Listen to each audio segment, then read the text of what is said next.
presented by Asiki Music.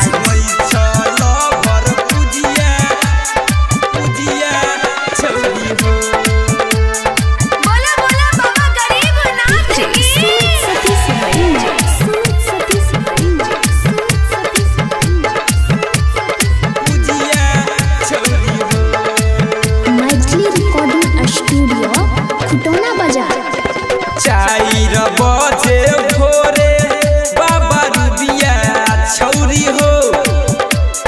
चाइर बजे भोरे बाबा कजली छौरी हो। हाँ रुबिया छौरी हो। लगे भांग धतूरा भोले बाबा मांगई छल भर दुरिया छौरी हो। लगे भांग धतूरा भोले बाबा मांगई छल भर पूजिया छौरी हो। सुमित सतीश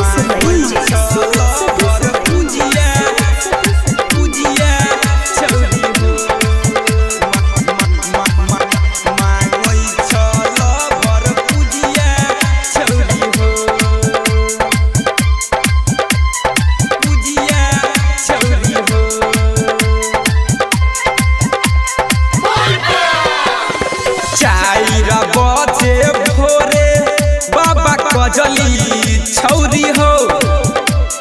चाइर बजे भोरे बाबा रुबिया छौरी हो। हाँ रुबिया छौरी हो।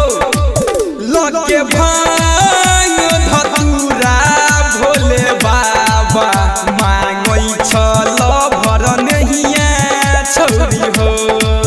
लगे भांग धतूरा भोले बाबा मांगई छल भर बबितिया छौरी हो।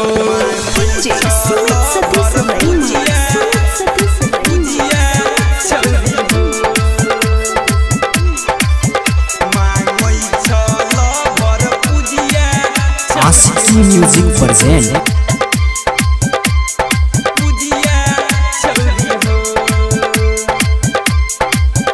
मैथिली रिकॉर्डिंग स्टूडियो खुटौना बाजार। दीपक परवीन गोपाल संगे कवितिया छौरी हो।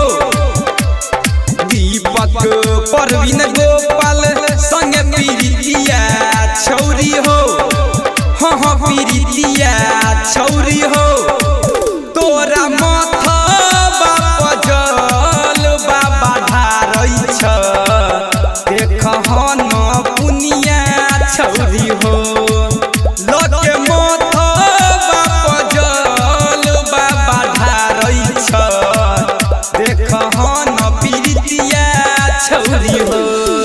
Presented by Asiki